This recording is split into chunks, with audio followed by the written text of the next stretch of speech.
Most people downsize the wrong way, and it ends up costing them time, money, and a lot of unnecessary stress. But here's the thing. There is a smarter strategy that will not only make the process smoother, but it will also help you sell your home faster.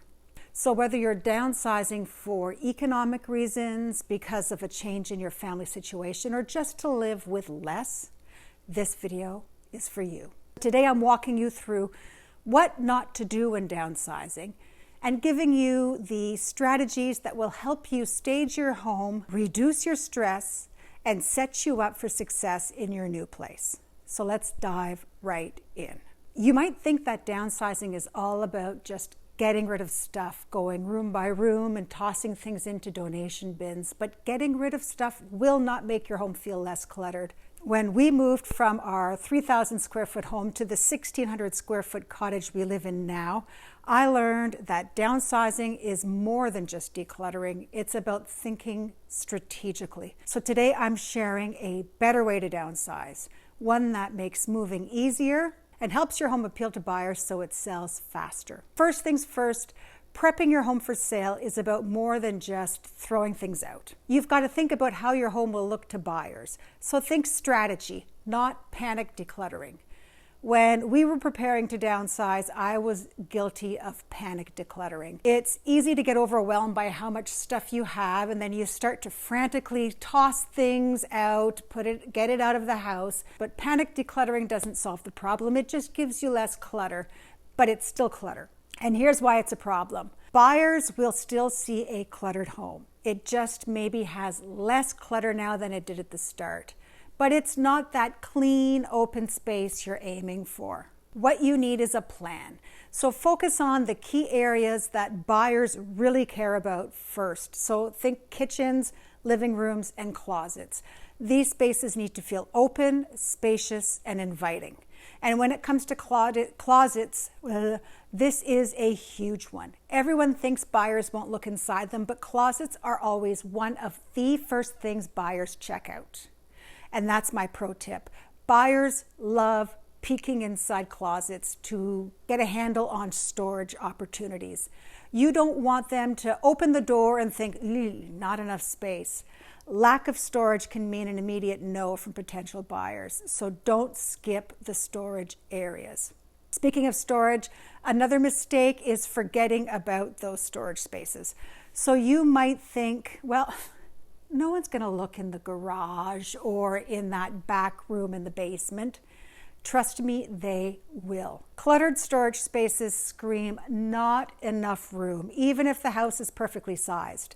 Buyers are looking for storage space, and it is important that your storage areas look roomy and organized and big, even if that means moving stuff to an off-site storage unit while your home is on the market.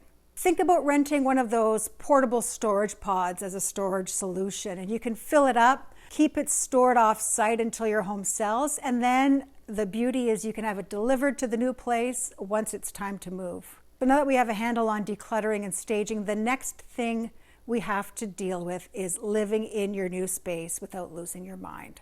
Let's talk about that.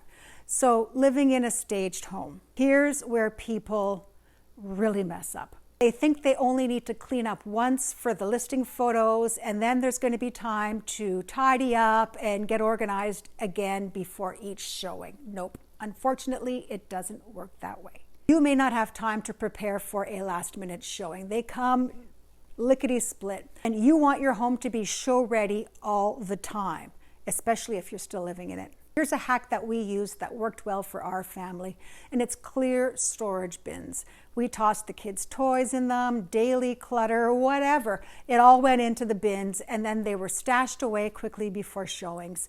And even with 2 kids and 2 cats, we were able to keep the house spotless with just a few of these bins. It's an easy way to keep the place neat without a ton of effort. Okay, so we've covered prepping your home. Now let's talk about the actual move, because this is where the stress can really kick in. First thing I want to talk about is not underestimating what you can sell. So a lot of people think they can sell everything when downsizing. that because they have assigned value to an item, that everyone else is going to see that value too. But here's the harsh truth. No one wants your stuff. So instead of spending weeks trying to sell every little item on Facebook Marketplace or a local sales group, focus on selling the high value items like furniture and electronics, and then donate or recycle the rest. Going to save time and avoid some major headaches. When we downsized, I posted a ton of stuff on Facebook Marketplace, hoping that I could recoup some of the money that I'd spent on these items because I thought they still had value. If you've ever sold anything online, you already know where I'm going with this story. The time I spent haggling over prices, coordinating pickup times and locations, and then answering every little query that came through could have easily added up to a full-time job. And that was time better spent with my family or planning our move or getting organized. And we had a client who did it right. He brought in an actual local auction company to go through everything they had, pick out what had value that they could sell, and then the rest was donated or recycled. It freed up our client to focus on packing and moving instead of wasting time on online sales. Avoid that mess at all costs, trust me on this one. Now, the next part is key for making your move stress-free. Packing smart. Most people pack wrong. Now that you've come this far, you're not most people. So a classic mistake is waiting until the last possible moment and then just packing everything up without sorting through it. You might be thinking, you know what, I'll just deal with this later. You're not going to deal with it later. You're just going to be moving your clutter from one place to another. I made that mistake myself. I was in a rush when we were moving, and instead of sorting through everything before packing it, I thought, you know what, I'll just deal with it when we move. Big mistake.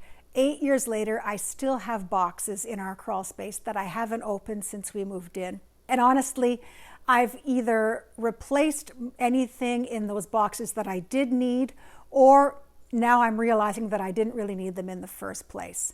Slow down and break everything into 4 categories before you pack. You've got your trash, your donate, your sell, and your store.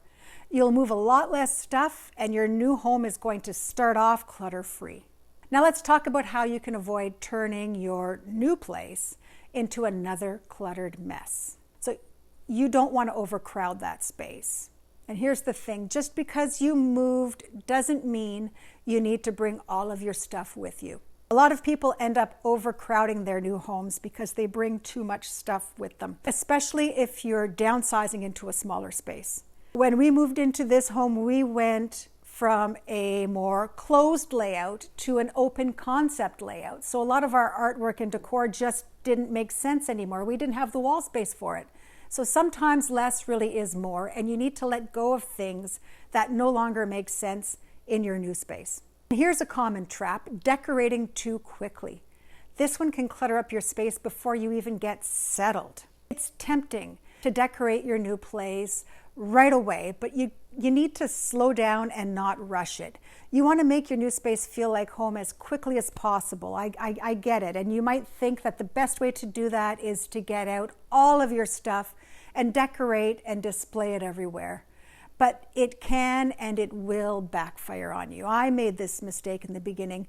I wanted our space to feel like home, especially for the kids. I didn't want them to be stressed by the transitions, so I started unpacking and immediately started decorating.